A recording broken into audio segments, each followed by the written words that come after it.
When was the last time you questioned why you believe what you believe? Hi, welcome back to my channel. I'm Sade. Today we're going to be talking about exactly what I said, checking the inventory of your belief system. We're going to be focusing on three pillars that define how you live, in my opinion. That's going to be self-worth, self-confidence, and self-love. Let's talk about why checking the belief inventory matters.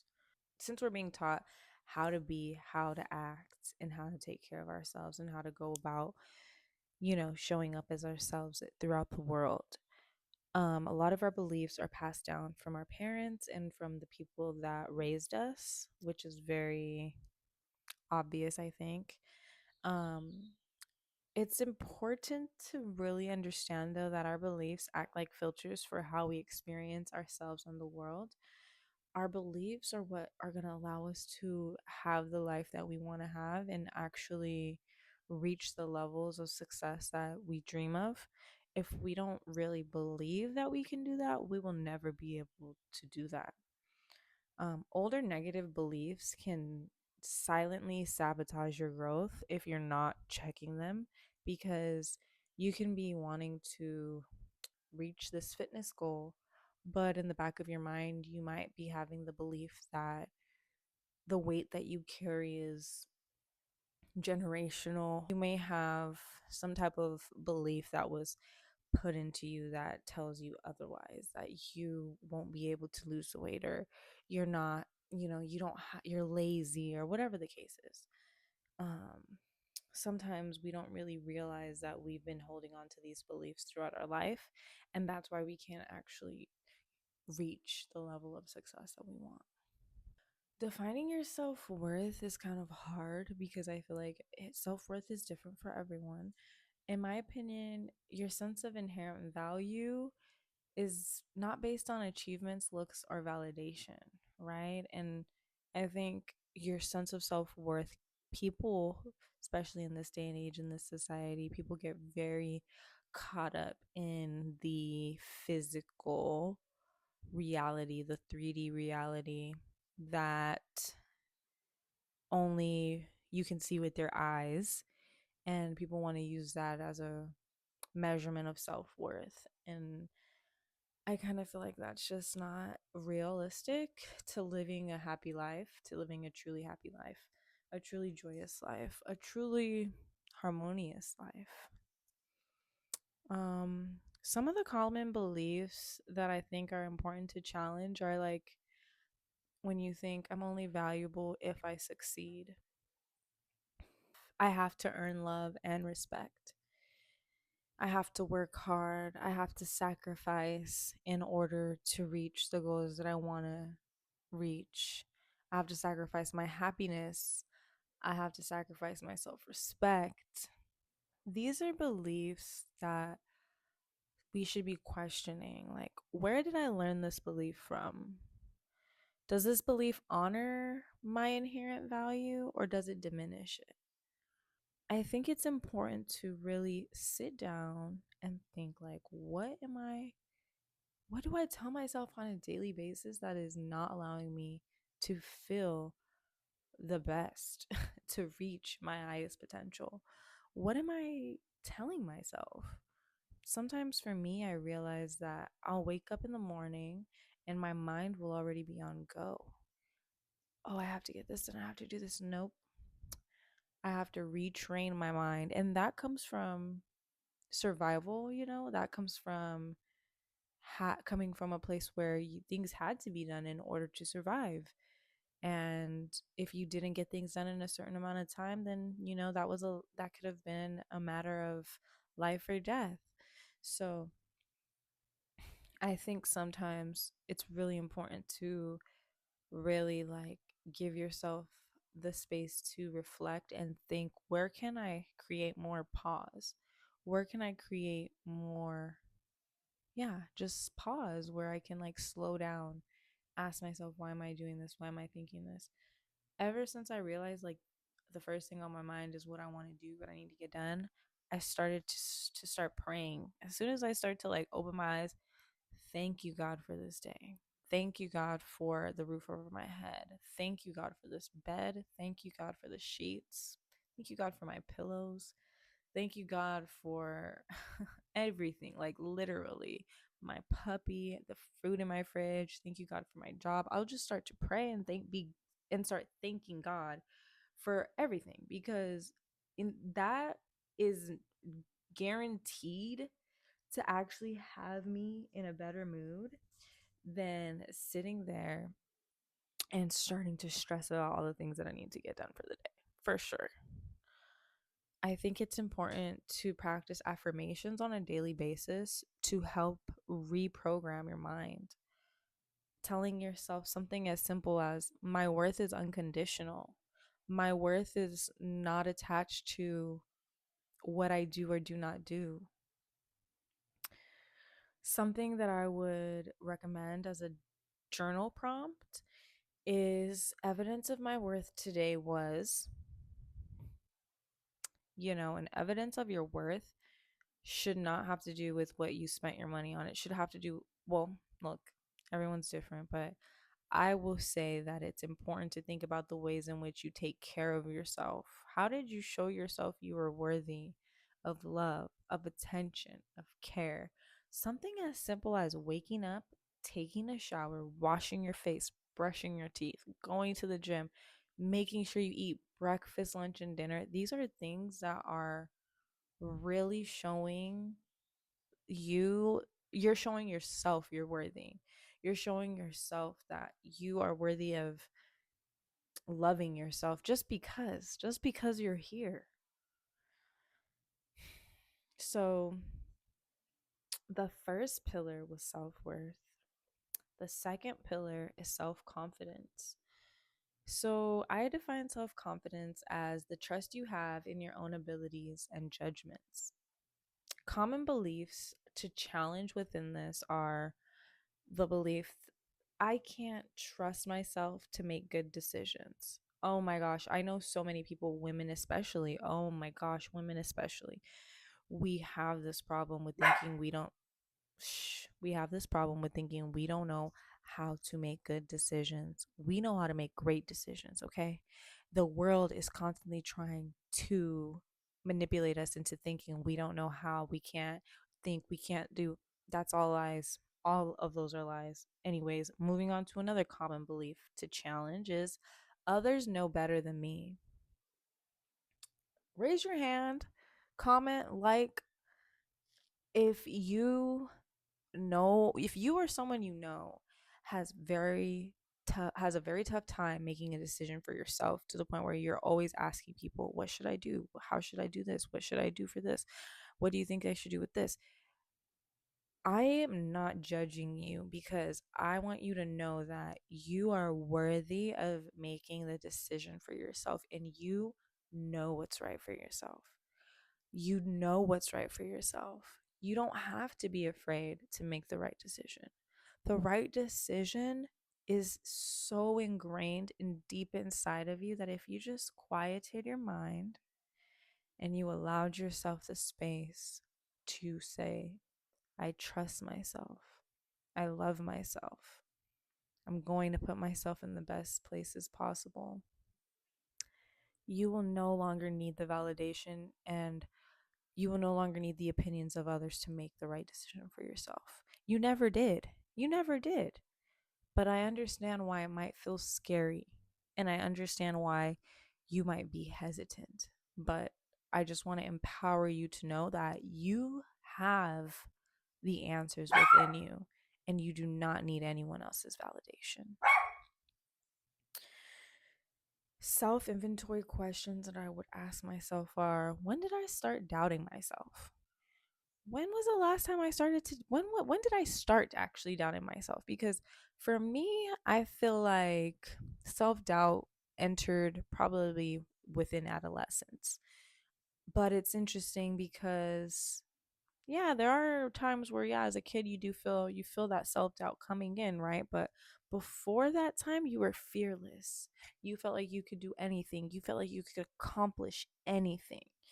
And I think it's really important to remember that and to think, where did this self-doubt start to come from? Because 9 times out of 10, guess what? It's coming from other people.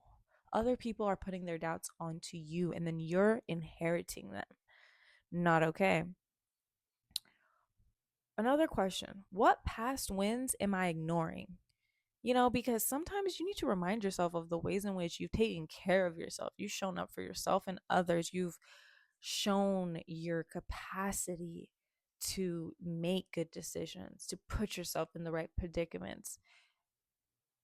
You need to make sure that you're actually looking at the things that are wins for you, things that you probably don't even think twice about because you're so worried about getting to the next place and doing the next thing that you're not even thinking about how much you wanted to accomplish this thing and then you did. So please take the time to do that. When it comes to an action item within this, I would say create a confidence wins list, which is basically like the small victories you had throughout the week. They don't have to be big, baby girl, baby boy, my love. They don't have to be big, okay? You It's not about compare contrast. Please do the things that are literally going to help you. Okay? Like if it's making your bed every day, make your put that down. If it's eating breakfast, put that down. You do not have to fight and find the cure to cancer in a week, okay? You do not have to solve the whole family line of generational trauma in a week, okay? Start off slow, start off steady, start off with praising yourself. Yes, yes, yes. A visualization practice that I would consider is, what does a confident version of me believe about challenges and myself? What does the confident version of myself believe about the challenges that I'm facing and myself and my ability to overcome them? Thank you. All right, the third pillar and last pillar, but definitely not least, self love. Okay, self love.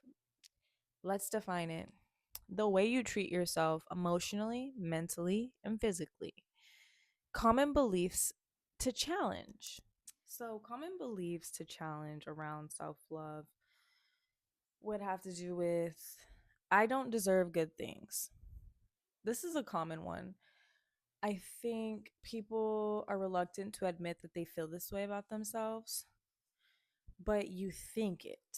So, if you're thinking it, you're not admitting it, it's just as bad, okay?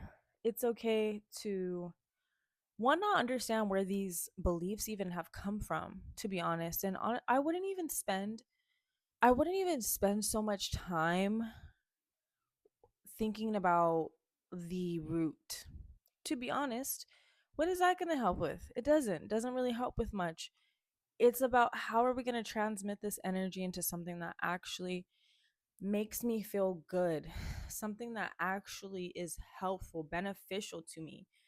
We don't always need to find the root cause and or know the why, because truly that's not always going to lead to the solution. I don't really think, sometimes it does, but sometimes it's just, okay, now you know why. What now? So I would definitely suggest understanding the fact that you do believe, I mean, you do deserve good things, and working on practicing the affirmation and telling yourself, I deserve good things. I deserve good things. I deserve good things, over and over and over again. Because the reason you have these thoughts ingrained in your mind is because you've thought them over and over and over again.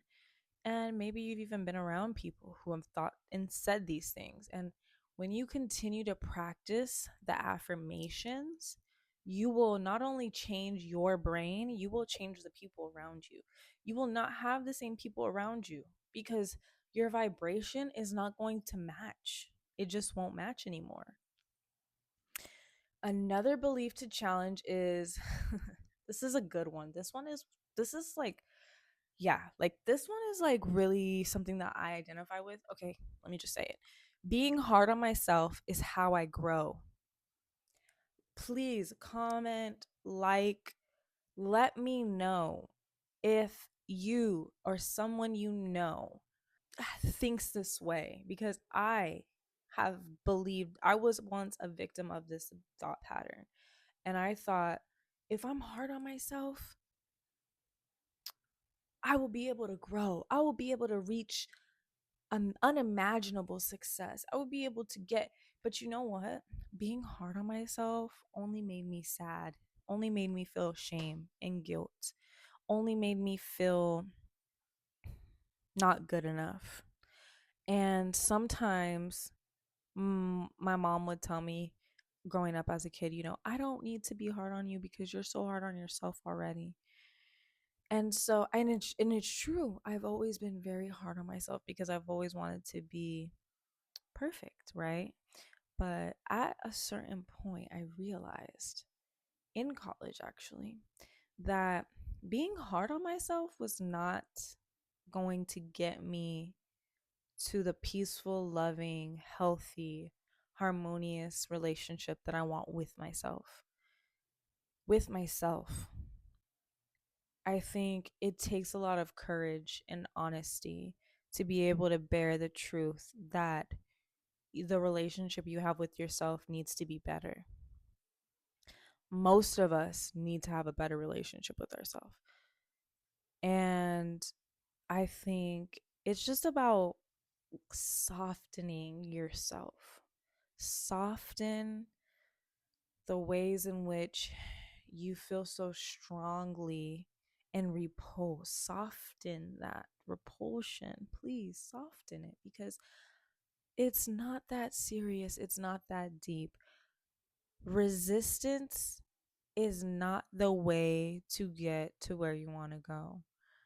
You need to go with the flow. And the way you go with the flow is by being gentle, soft, loving, accepting, compassionate, empathetic with yourself, forgiving of yourself, offering and extending grace, patience, understanding. All these things are so important to be able to have with yourself. Please, like, I know what it's like to not have this with yourself, and it does not feel good. You can make all the money in the world, you can get all the success that you thought you wanted, but if you're not being nice to yourself, and if you're going to sleep beating up on yourself in the ways in which that you're not worthy, in the ways in which that you don't deserve this, and the way you're not living the life that you are portraying that you're living. And that's okay. I know it's not easy. I know it's not. But I just want all of us to be able to think, how can we be nicer to ourselves? Some self inventory questions would be, would I say this to someone I love? When you're thinking about what you're saying to yourself in your head, what would I say this to someone I love? One, two, would I say this to the younger version of me? Would I say this to the child version of myself? Is this something I would say to them? Please and then you can go from there on how you should continue. Truly. Two or three. Is self punishment actually working for me? Girl, boy, they, them, queen, love. Oh my God. So basically, yeah, self punishment is not the way to go. And we live in a world where we're taught that self punishment is the way to go, being like so hard on yourself and just working yourself to the bone and all these things. Like, that's the way to go, right? Like, we're taught that. It's not. Self punishment is not working for you.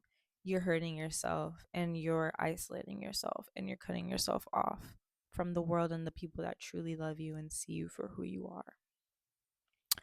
So stop punishing yourself And also, I had to realize like when I was punishing myself, I wasn't growing. I was not growing. I was repeating the same pattern over and over and over again. And I want to let you know something that I wish someone told me.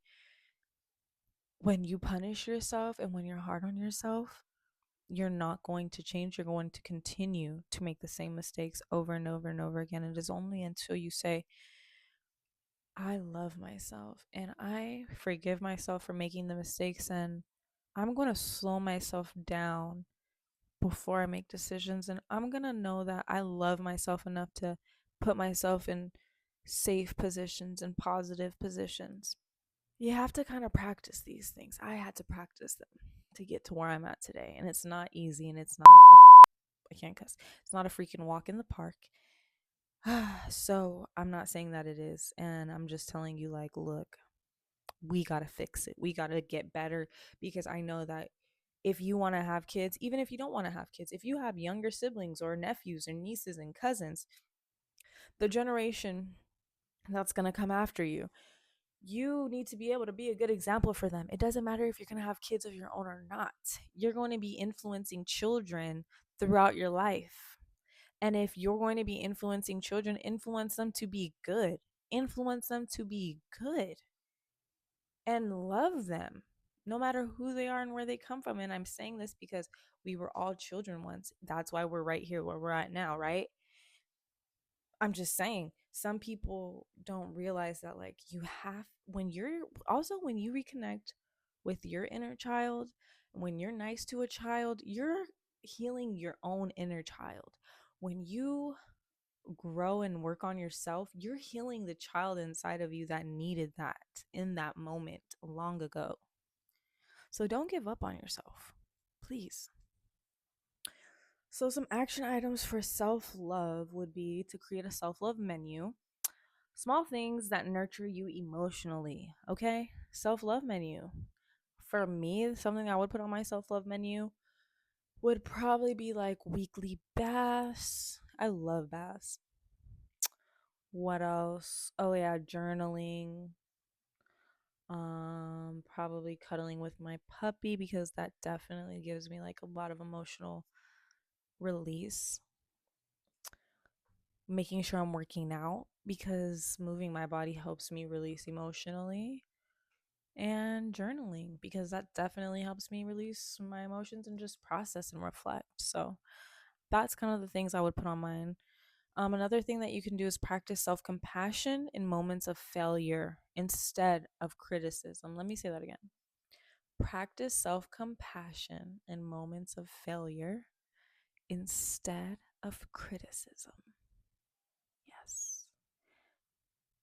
This can be a challenging one, but I want to challenge you to implement this into your routine. Please, when the next time you mess up, extend love to yourself, compassion, grace, and see how that makes you feel, instead of beating up on yourself, instead of calling yourself stupid, instead of saying, why did I do that? Instead, remember, look at yourself as the little kid that you were, because you're still that little kid.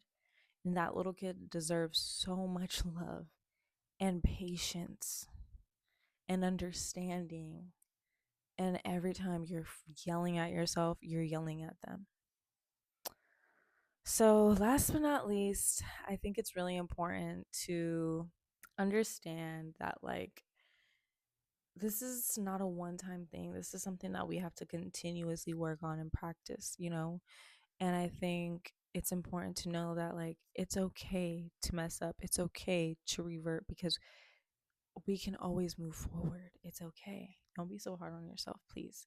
Being hard on yourself is not the way to success, is not the way to joy. The way to joy is just to be easy. Please be easy. It's okay. Connect with yourself, connect with your heart, connect with your mind, and connect with that inner child. And remember, you're not stuck with the beliefs you inherited. You are powerful enough to choose what stays and what goes. Thank you for joining. I really appreciate you for watching this. I hope you are able to take something away from this, and this kind of just, yeah, I just hope it hits you where you need it to be hit. I don't know what I'm saying. Hold on. I just really hope that you enjoyed this video. And I would love for you guys to subscribe if you want more mindset, personal growth, and belief system content. Just remember, like, your best life begins with your best beliefs. The life that you want starts with your thoughts and your ability to feel worthy. And in the next video, we're actually going to get into more about how, in order to really get what you want in life, you have to stop worrying about the outcome of getting it and instead worrying about, how does that make you feel? How does getting that thing make you feel? Stay tuned. I'll see you guys later. Bye.